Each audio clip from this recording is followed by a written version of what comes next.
মৌমিতা তার বাবা এবং মায়ের সঙ্গে মধুপুর নামক গ্রামে বাস করত।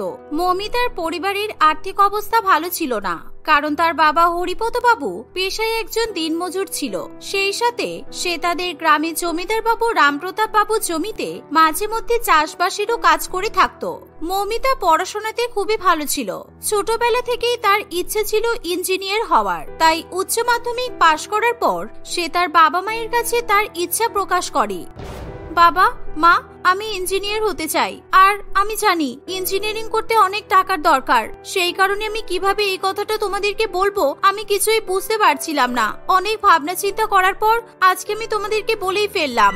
সে তো আমিও জানি রে মা, তুই ইঞ্জিনিয়ার হতে চাস। আমারও তো খুব ইচ্ছে তোর মনের ইচ্ছেগুলো পূরণ করা, কিন্তু তুই তার আগে বলতো ইঞ্জিনিয়ারিং করতে কত খরচ হবে? আমাদের গ্রামে তো কোনো ইঞ্জিনিয়ারিং কলেজ নেই, আর ইঞ্জিনিয়ারিং কলেজে পড়াশোনা করতে হলে আমাকে শহরে যেতে হবে।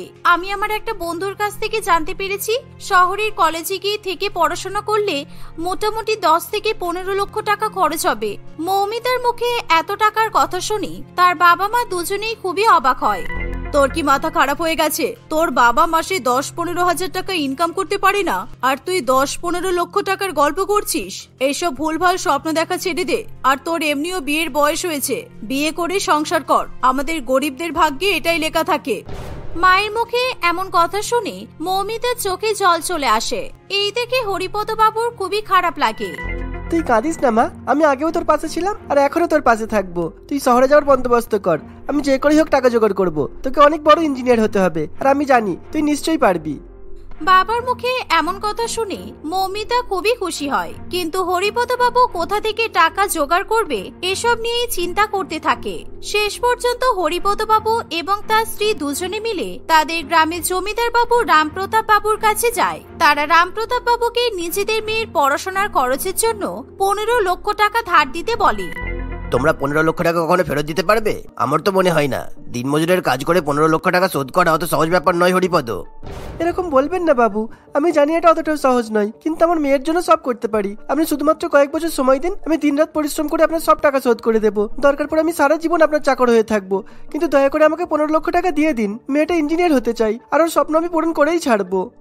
ঠিক আছে, তবে দেখো তোমার মুখের কথাই কিছু হবে না, তাই তোমাকে খাতা কলমে কথা বলতে হবে। তুমি 2 দিন পর আমার কাছে এসে এগ্রিমেন্ট করে সই করে দিও, আর 15 লক্ষ টাকা নিয়ে যেও। তবে তার আগে আমার ছেলের সঙ্গে আমাকে আলোচনা করতে হবে। আপনাকে অনেক ধন্যবাদ জমিদার বাবু, আপনি সত্যিই খুব ভালো। এভাবে হরিপদ বাবু 2 দিন পর এগ্রিমেন্ট পেপারে সিগনেচার করে রামপ্রতাপ বাবুর কাছ থেকে 15 লক্ষ টাকা নিয়ে নেয়। মৌমিতা সেই টাকা নিয়ে পড়াশোনা করতে শহরে চলে যায়। ইঞ্জিনিয়ারিং কলেজে ভর্তি হওয়ার পর মৌমিতা মন দিয়ে পড়াশোনা করতে থাকে, আর এদিকে হরিপদ বাবু জমিদার বাবুর টাকা শোধ করার জন্য দিন রাত পরিশ্রম করে। এভাবেই দেখতে দেখতে 1 মাস কাটে, কিন্তু হঠাৎ করে একদিন হরিপদ বাবু সন্ধ্যাবেলা কাজ করে যখন বাড়ি ফিরছিল তখনই এক গাড়ি এসে তাকে ধাক্কা মারে, আর দুর্ভাগ্যবশত হরিপদ বাবু সেখানেই মারা যায়। খবর পেয়ে মৌমিতা বাড়িতে ছুটে আসে। কিছুদিন মৌমিতা এবং তার মায়ের জীবন খুবই দুঃখ কষ্টের মধ্যে দিয়েই কাটে।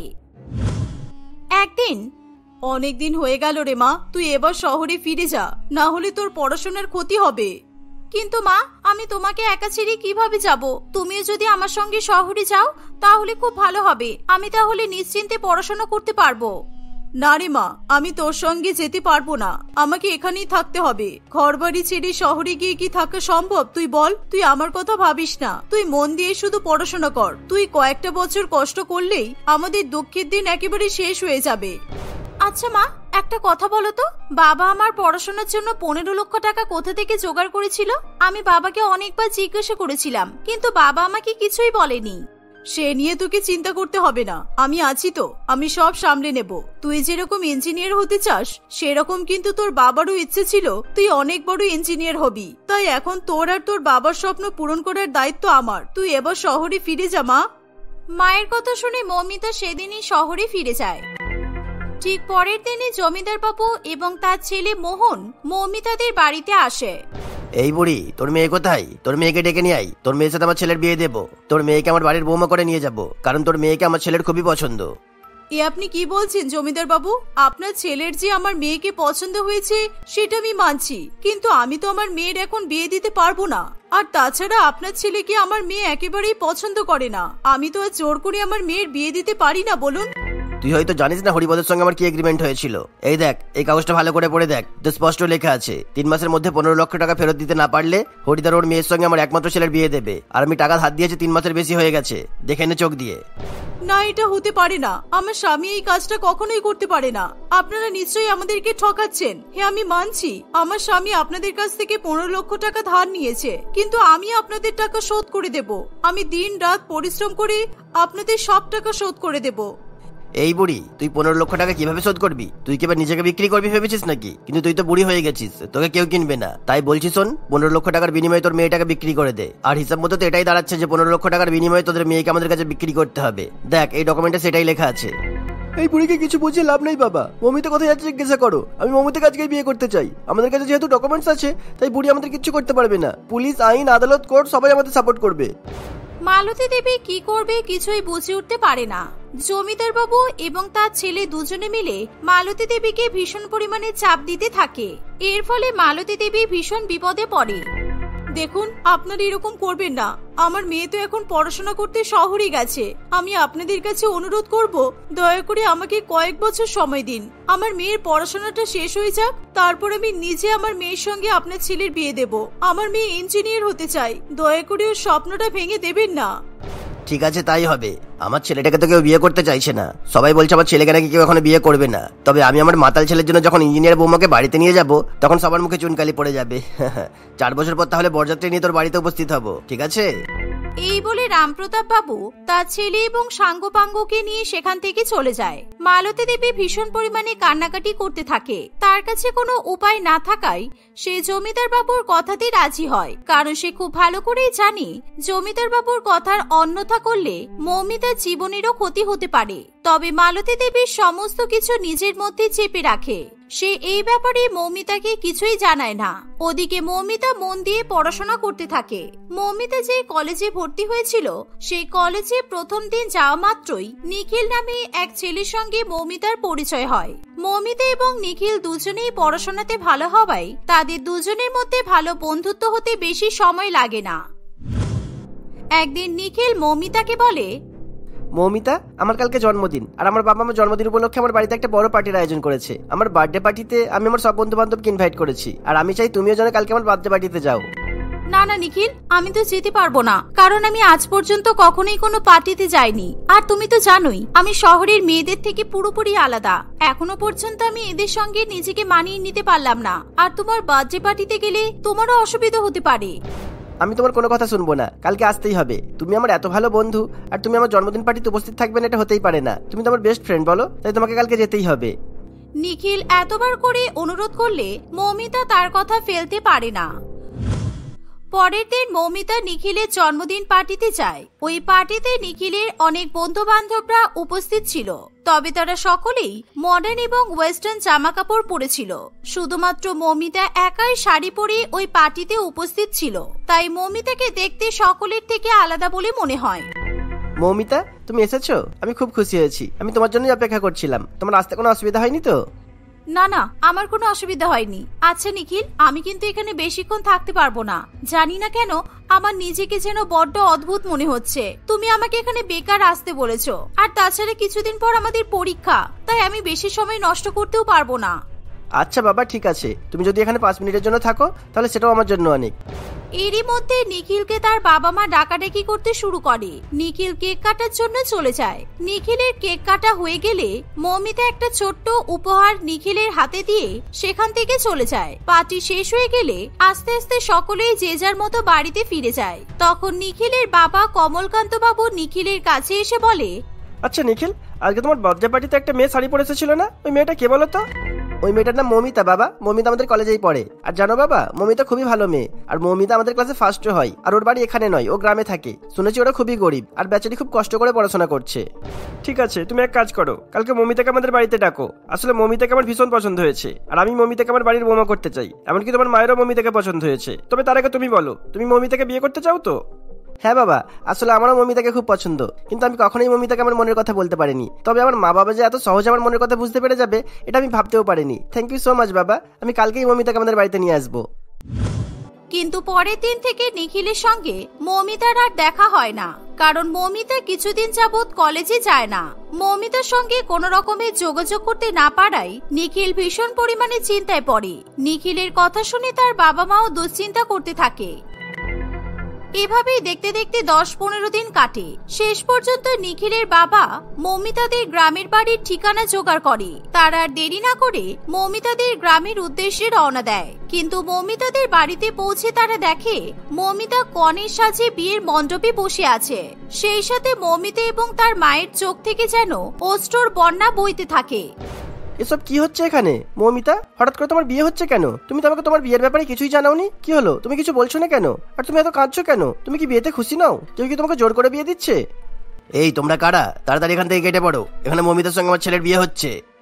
ও, ওই মাতালটা তাহলে আপনার ছেলে? আপনার ছেলে মৌমিতাকে বিয়ে করতে এসেছে, তাই তো? একে দেখে তো মনে হচ্ছে ঠিক মতো দাঁড়াতেও পারছে না, পুরোপুরি মদ্যপ অবস্থায় আছে। আর এরকম একটা মাতাল ছেলেকে মৌমিতা কিছুতেই পছন্দ করতে পারে না। আর মৌমিতা, আমি তোমার কাছে জানতে চাই, তুমি কি নিজের ইচ্ছেই বিয়েটা করছো? এই বিয়েতে মৌমিতার ইচ্ছা থাকুক বা না থাকুক তাতে কিছুই যায় আসে না। আমরা এই মেয়েটাকে কিনে নিয়েছি। মৌমিতার বাবা আমাদের কাছ থেকে 15 লক্ষ টাকা ধার নিয়েছিল, আর ওর বাবা 15 লক্ষ টাকা শোধ করতে না পারলে মৌমিতার সঙ্গে আমার ছেলের বিয়েও দেবে বলেছে। কি 15 লক্ষ টাকার বিনিময়ে আপনারা মৌমিতাকে কিনতে এসেছেন? বাবা, তুমি এখনই 15 লক্ষ টাকা এদের মুখে ছুড়ে মারো। আমি কিছুতেই এরকম একটা মাতাল ছেলের সঙ্গে মৌমিতার বিয়ে হতে দেবো না। এই যে, এই নিন, আপনাদের 20 লক্ষ টাকা দিলাম। সুদ সহ আপনাদের সব টাকা আমি শোধ করে দিলাম। আর শুনুন, মেয়েটা কোনো বস্তু নয় যে টাকা দিয়ে মেয়েদেরকে কেনা যায়। এবার তাড়াতাড়ি এখান থেকে কেটে পড়ুন, তা নাহলে পুলিশ ফোন করতে বাধ্য হবো। হ্যাঁ হ্যাঁ ঠিক আছে, আমরা তো চলেই যাব। আর তোমাদেরকে দেখে তো বেশ মালদার পার্টি বলেই মনে হচ্ছে। তোমরা পারলে এই বুড়িটাকে আরো গোটা 10 লক্ষ টাকা দান করে যাও। তা না হলে এই বুড়ি কোনো রকম যৌতুক টাকা পয়সা ছাড়া এই মেয়ের কখনোই বিয়ে দিতে পারবে না। কে বলেছে যৌতুক ছাড়া মৌমিতার বিয়ে হবে না? আমি এই মুহূর্তে এই বিয়ের মণ্ডপেই মৌমিতার সঙ্গে আমার ছেলের বিয়ে দেবো, কোনো রকমের টাকা পয়সা যৌতুক ছাড়াই। আর আমি সম্মানের সঙ্গে মৌমিতাকে আমার বাড়ির বোমা করে নিয়ে যাবো, এতে আমাদের কোনো অসুবিধা নেই। বাবা দাঁড়াও, এই সিদ্ধান্ত নেওয়ার আগে মৌমিতার অনুমতি নিয়ে ভীষণ প্রয়োজন। মৌমিতা, আমাকে বিয়ে করতে তোমার কোনো অসুবিধা নেই তো? না না, আমার কোনো অসুবিধা নেই। তোমরা আজকে যদি এখানে না আসতে তাহলে আমার জীবনটা একেবারে শেষ হয়ে যেত। এই ভণ্ড শয়তান লোকেদের হাত থেকে রক্ষা করার জন্য উপরওয়ালা তোমাদেরকে এখানে পাঠিয়েছে। আমি তোমাদের কাছে সারা জীবন কৃতজ্ঞ থাকবো। কিছুক্ষণের মধ্যেই মৌমিতার সঙ্গে নিখিলের শুভ বিবাহ সম্পন্ন হয়। এভাবেই নিখিল এবং তার বাবার জন্য মৌমিতা ও তার মায়ের জীবন রক্ষা পায়। মৌমিতাকে টাকার জন্য জমিদার বাবুর কাছে বিকৃত হতে হয় না। শুধু তাই নয়, নিখিল মৌমিতাকে বিয়ে করার পর মৌমিতার মাকেও নিজেদের সঙ্গে শহরে নিয়ে চলে যায়। বিয়ের পর মৌমিতা এবং নিখিল আবার আগের মতো মন দিয়ে পড়াশোনা করতে শুরু করে। এভাবেই তারা সকলে মিলে হাসি খুশি বাস করতে থাকে। নন্দিতা তার স্বামী এবং শাশুড়ি মায়ের সঙ্গে একটি গ্রামে থাকত। নন্দিতা বাড়ির যোগ্য বৌমা হলেও তার একটা মাত্র দোষের জন্য প্রত্যেকদিন তাকে কারোর না কারোর কাছ থেকে বকা খেতে হতো। সেই একমাত্র খারাপ অভ্যাসটা ছিল তার টিভি দেখা। টিভিকে কেন এবং কাদের জন্য বোকা বাক্স বলা হয় সেটা নন্দিতার বাড়িতে আসলেই খুব ভালো মতো বোঝা যায়। টিভির প্রতি তার আসক্তি এতটাই ছিল যে সে নিজে ভালো রান্না করতে পারলেও টিভির রান্নার অনুষ্ঠানগুলো দেখে দেখে রান্না করার চেষ্টা করত। আবার টিভিতে তার পছন্দের সিরিয়ালের হিরোইনগুলো কেমন জামাকাপড় পরছে সেটা দেখে সেও নিজের জামাকাপড় বদলে নিত। এমনই একদিন নন্দিতা একটা ছোট স্কার্ট এবং ক্রপ টপ পরে ঘরের বাইরে বেরিয়ে আসে। এ মা, এটা কি পরেছো তুমি? কোন চং থেকে বের করে এনেছো এত ছোটবেলার জামা কাপড়? এখনই গিয়ে রেখে এসো। কি হলো, কথা কানে যাচ্ছে না?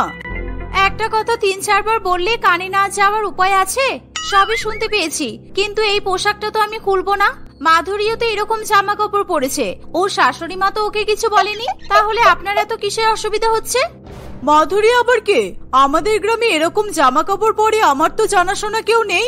আর পরলেও বা তার শাশুড়ি যে তাকে কিছু বলেনি, এটা একদমই আমার বিশ্বাস হচ্ছে না। আরে আমাদের গ্রামে কেন থাকতে যাবে?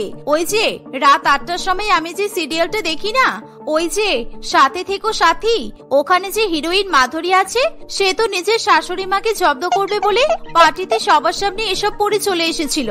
পার্টির সবাই কি প্রশংসা করেছে জানেন? ওর শাশুড়ি মা একদম আচ্ছা জব্দ হয়েছে। আজকে রাত 8টার সময় দেখবো আর কি কি করে। এই মেয়েটাকে নিয়ে আমি এবার পাগল হয়ে যাব। তুমি টিভি থেকে বেরিয়ে একটু আসল দুনিয়ার কথা ভাবতে পারো না? তোমার ওই হিরোইন শাশুড়ি সমাজ সংস্কার কাউকে তোয়াক্কা না করলেও ও টাকা পাবে, কিন্তু তুমি বকা ছাড়া কিচ্ছু পাবে না। এসব ফ্যাশন কিন্তু আমাদের গ্রামে চলে না বৌমা, এটা তোমার সিরিয়াল নয়। মনে হয় মাধুরীর মতো আমিও আমার শাশুড়ি মাকে জব্দ করতে পেরেছি। এনার মুখ চোখ দেখেই বোঝা যাচ্ছে সত্যিই টিভি সিরিয়াল থেকে অনেক কিছুই শেখার আছে। নন্দিতা মনে মনে এসবই ভাবতে ভাবতে সেখান থেকে চলে যায়। অনিমা দেবী তাকে অনেকবার আটকানোর চেষ্টা করলেও সে কোনো কথা শোনে না। ওরকম জামা কাপড় পরে বাইরে বেরোতেই চারিদিকে গ্রামের লোকজন জড়ো হয়ে নন্দিতাকে দেখতে থাকে। সবাই একইভাবে তার দিকে তাকিয়ে আছে দেখে নন্দিতা মনে মনে খুবই গর্ববোধ করে। এই দেখো, এটা অনিমার বাড়ির বউ, তাই না? এ বাবা, এটা কি জামা পরেছে! ইস মা গো, কি বিচ্ছিরি! আমি তো চোখ তুলে তাকাতেই পারছি না। এসব দেখলে আমাদের গ্রামের ছেলে মেয়েরা কি শিখবে বলো তো? ফ্যাশন শিখবে। আমি যেরকম টিভি দেখে শিখছি তেমনি গ্রামের ছেলে মেয়েরা আমাকে দেখে শিখবে। দরকার হলে আপনার বাড়ির ছেলে মেয়েদেরকেও আমার বাড়িতে পাঠিয়ে দেবেন। আমি ওদের শিখিয়ে দেব কিভাবে ভালো করে সাজতে হয়, কিভাবে ফ্যাশন করতে হয়। গ্রামের রীতিনীতি সংস্কার সব ধুলোয় মিশিয়ে দেওয়া ফ্যাশন আমার বাচ্চাদেরকে শেখাতে হবে না, এসব তুমিই পড়ো। এরকম পোশাক পরা মানে গ্রামের রীতিনীতি সংস্কৃতি ধুলোয় মিশিয়ে দেওয়া? তার মানে আপনি বলতে চাইছেন মাধুরী বাজে মেয়ে? আমি কিছু বলছি না বলে আপনি যা তা বলছেন? রত্না দেবী কিছুই বুঝে উঠতে পারে না যে নন্দিতা কার কথা বলছে। নন্দিতা আর কিছু না বলে সেখান থেকে চলে যায়। এভাবে আরো বেশ কয়েকদিন কাটে। নন্দিতাকে তার স্বামী শাশুড়ি মা সবাই বারণ করলেও সে কারোর কথা শোনে না। তাদের গ্রামে যে সমস্ত জামা কাপড় পরলে লোকজন নিন্দা করতে পারে, নন্দিতা সেই সমস্ত জামা কাপড় পরতেও একবারও ভাবে না। একদিন ঠোঁটে খুব লাল টকটকে লিপস্টিক পরে, চোখে একদম কালো করে মোটা কাজল পরে নন্দিতা বিপুলের সাথে বাইরে যাওয়ার জন্য তৈরি হয়। এটা কি করছো তুমি? এরকম ভূত সেজেছো কেন? আমি না তোমাকে নিয়ে আর পারছি না। এবার আমি তোমার বাবা মাকে ডেকে ওনাদের বলবো তোমাকে যেন কয়েকদিন তোমার বাবার বাড়িতেই রেখে দেয়। এসব ঘটনা রোজ রোজ আমার আর ভালো লাগছে না। আমি সত্যিই ভাবতে পারিনি আমার স্বামী এতটা ব্যাকডেটেড হবে। তুমি কি তোমার মায়ের মতো ফ্যাশন বোঝো না? আমি শেখাতে চাইলেও তোমরা শিখতে চাও না। আমাকে দেখে মনে হচ্ছে আমি ভূত সেজেছি। ভূত নয় তো কি শুনি? এরকম করে কাজল লিপস্টিক কে লাগাই? আমি ভূতের সিনেমাতেই দেখেছি এরকম। এক্ষুনি সব ধুয়ে এসো যাও, তা না হলে আমার সাথে আমি তোমাকে নিয়ে যাব না। আরে বাবা, এটা ফ্যাশন, তোমরা বোঝো না কেন? দুপুর 12টার সময় যে সিরিয়ালটা হয় না, ওটাতে যে ভিলেন আছে কমলিকা, ও তো এরকমই সাজে। ও যখন এমন সেজে কোথাও যায় না, তখন সবাই ওকে ঘুরে ঘুরে দেখতে থাকে। বিবাহিত পুরুষরাও ওকে দেখার জন্য উৎসুক হয়ে থাকে। ছেলেরা যেমন দেখে, মেয়েরা তো তেমন দেখেই। হে উপরওয়ালা, তুমি আমাকে শক্তি দাও। এই মেয়েকে আমি কিছুতেই বোঝাতে পারছি না। দেখো, এসব সাজ সিরিয়ালে চলে, সিনেমায় চলে, কিন্তু সাধারণ জীবনে চলে না। শহরে এমন সাজ চলবে না। আর আমরা যেখানে থাকি সেটা একটা অতি সাধারণ গ্রাম। তোমার কি মনে হয় এখানে এমন সাজলে কেউ তোমাকে ঘুরে ঘুরে দেখবে? হ্যাঁ, হয়তো দেখবে, কিন্তু তোমার সাজগুলো ভালো লেগেছে বলে নয়। তুমি ভূতের মতো কেন সেজেছো এটা জানতে দেখবে। নন্দিতা এবারও বিপুলের কোনো কথা শোনে না। সে জোর করে জেদ করে ওরকম সাজে বিপুলের সঙ্গে বাইরে বেরিয়ে যায়। তারা বাইরে বেরোতেই তাদের গ্রামের লোক তাদেরকে দেখে খুবই হাসাহাসি করে। অনুষ্ঠান বাড়িতে পৌঁছাতেই তাদের প্রতিবেশীরা নন্দিতা আর বিপুলের কাছে ছুটে আসে। কি ব্যাপার বৌমা, বাড়ি থেকে ঠিক মতো ঘুমোচ্ছে না? অনিমা বৌদি কি খুব কাজ করাচ্ছে নাকি? ইসরে বেচারি, বাবা মাকে ছেড়ে তোদের সাথে এসে থাকছে, আর তোরা এইভাবে ওকে কষ্ট দিচ্ছিস বিপুল? এসব আপনি কি বলছেন কাকু? আমাকে দেখে আপনার কেন মনে হলো যে আমার ঘুম হয় না? আমি তো ঠিক করেই ঘুমাই। ঠিক করে ঘুমালে বুঝে চোখের নিচে এইভাবে কালি পড়ে যায়? চোখ দুটো তো একেবারে গর্তে ঢুকে গেছে মনে হচ্ছে। তোমাকে দেখেই আমার মায়া হচ্ছে। আর তাছাড়া তুমি কি পান খাওয়ার নেশা করেছো নাকি? না মানে পান খেলে ঠোঁট লাল হয়ে যায় তো, তাই আর কি জানতে চাইলাম। আরে বাবা, তুমি কার সাথে কথা বলছো? দেখো, এটা অনিমা দেবীর বৌমা, আমাদের গ্রামের একমাত্র ফ্যাশন জানা মানুষ। ওর চোখ দুটো কালো দেখাচ্ছে কারণ ও মোটা মোটা কাজল পরেছে আর ঠোঁটে লাল টকটকে লিপস্টিক লাগিয়েছে। এরকম ফ্যাশন তুমি আমি চাইলেও শিখতে পারবো না। রত্নাদেবীর কথা শুনে বিপুল বুঝতে পারে যে রত্নাদেবী কেমন ঘুরিয়ে পেঁচিয়ে নন্দিতাকে অপমান করার চেষ্টা করছে, কিন্তু নন্দিতার মনে হয় রত্নাদেবী তার প্রশংসা করছে, সেই জন্য মনে মনে সে খুবই খুশি হয়। এদিকে অনুষ্ঠান বাড়ির সকলেই নন্দিতাকে নিয়ে কানাঘুষো করতে থাকে। এভাবেই কয়েকদিন কাটে।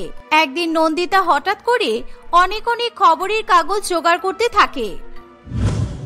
তুই তোর বউকে বোঝা বাবা, আমি আর পেরে উঠতে পারবো না। কি সব ফ্যাশন না রেশন করে বেড়াই সারাদিন। টিভিতে যেখানে যাকে যা দেখবে তাই ওকে করতে হবে। পাড়ায় কত লোক কত কথা বলে, পাড়ায় কত লোক কত কথা বলে, তুই তো সবই জানিস। এতদিন তো এই বাড়িতে আসো, কোনোদিনও তো একটা পেপারের টুকরো নিয়েও পড়তে দেখিনি। আজ পাড়ায় পাড়ায় ঘুরে ঘুরে পেপার জোগাড় করছো কেন? সেসব কথা বাদ দাও, এখন তুমি পেপার কেন জোগাড় করছো সেটা বলো। পেপার নিয়ে তো আর ফ্যাশন হবে না। কে বলেছে পেপার দিয়ে ফ্যাশন হবে না? উর্ফি জাবিদকে চেনো?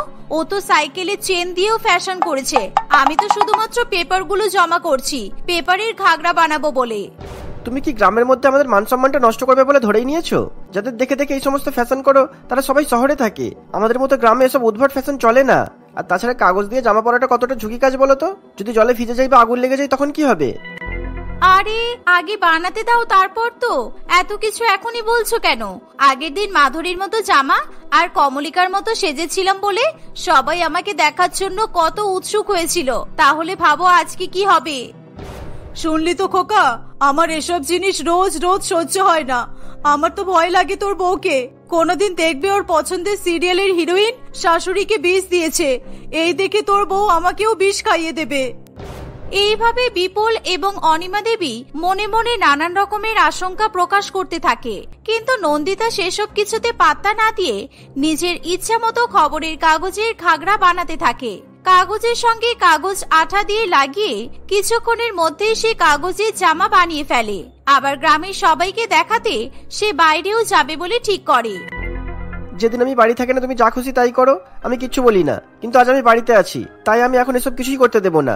এই কাগজের জামা পরে বাইরে গেলে আমাদের এতদিনের মান সম্মান সব ধুলে মিশে যাবে।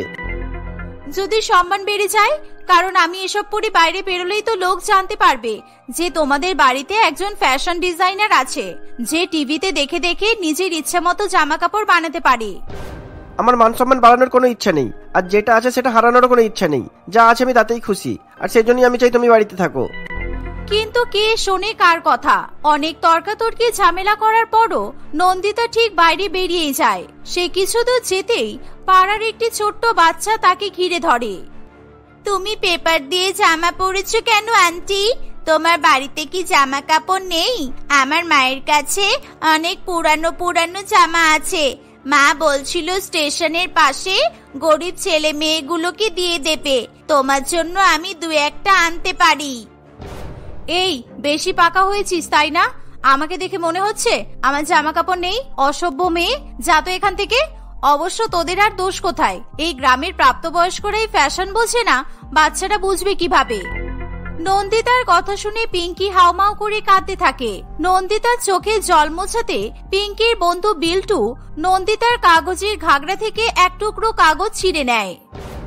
এই নে পিঙ্কি, তুই এটা দিয়ে চোখ মোছ।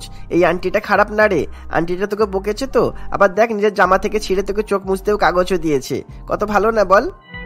বিল্টুর এই কাজের পর নন্দিতা প্রচন্ড পরিমাণে রেগে যায়, কিন্তু সে আর নিজের মুড নষ্ট করবে না বলে কাউকে কিছু বলে না, কিন্তু বাচ্চারা তাকে বিরক্ত করতেই থাকে।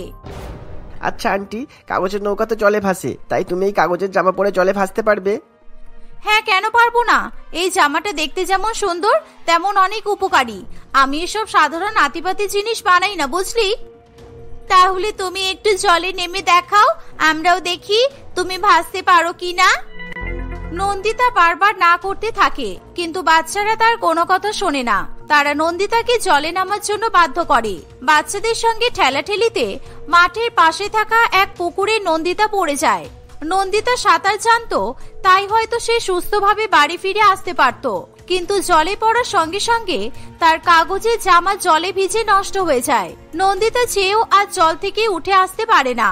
নন্দিতা যে বাচ্চাগুলোকে তার বাড়িতে পাঠাবে সেটাও সম্ভব হয় না, কারণ বাচ্চাগুলো নন্দিতাকে পড়ে যেতে দেখেই ভয়ে সেখান থেকে পালিয়ে যায়। এবার আমি কি করব? বিপুল তো বুঝতেও পারবে না আমি কোন দিকে এসেছি। যদি বিপুলের আগে অন্য কেউ চলে আসে তাহলে তো লজ্জায় আমার নাক কাটা যাবে। বিপুলের কথা শুনলে ভালোই হতো, এরকম কাগজের জামা পরা আমার উচিত হয়নি। এবার আমি কি করব? এই বলে নন্দিতা জলের মধ্যেই ডুবে বসে থাকে। ঠান্ডায় তার হাত পা কাঁপতে থাকে, কিন্তু সে তবুও জল থেকে উঠে আসতে পারে না। দেখতে দেখতে কয়েক ঘন্টা কেটে যায়, তবুও সেই রাস্তায় নন্দিতা কাউকে দেখতে পায় না যে তার বাড়িতে খবর দেবে। কিছুক্ষণ পরে নন্দিতার প্রাণে জল আসে। বিপুলকে ছুটে ছুটে সেই দিকে আসতে দেখে বিপুল সেখানে আসতেই নন্দিতা জিজ্ঞাসা করে সে কিভাবে জানতে পারলো নন্দিতা কোথায় আছে। আমাদের পাশের পাড়ার যে পিঙ্কি নামের বাচ্চাটা আছে, ও আর ওর মা আমাদের বাড়িতে এসে বলে গেল একটু আগে ওদের সাথে ধাক্কা ধাক্কিতে তুমি যে জলে পড়ে গেছো সেটা দেখে বাকি সবাই বাড়ি থেকে লুকিয়ে পড়লেও পিঙ্কি ভয়ে তোর মাকে বলে দিয়েছে। আর আমি তো খুব ভালো মতোই জানি যে তুমি কিভাবে বাইরে বেরিয়েছিলে, আর সেই জন্যই ছুটতে ছুটতে একটা জামা নিয়ে এলাম। বিপুলের কাছ থেকে এই কথা শুনে নন্দিতা কাঁদতে থাকে। তার এই ভুলভাল ফ্যাশন করার চক্করেই আজকে তাকে এমন বিপদে পড়তে হয়েছে। এই জন্য নন্দিতার নিজের প্রতি খুবই রাগ হয়। নন্দিতা নিজের ভুল বুঝতে পেরে তার বর এবং শাশুড়ি মায়ের কাছে ক্ষমা চায়। তারপর থেকে নন্দিতা আর কখনো বেশি পরিমাণে টিভি সিরিয়ালের প্রতি আসক্ত হয় না, আর নাইবা কোনো কিছু দেখে সেটা কপি করার চেষ্টা করে।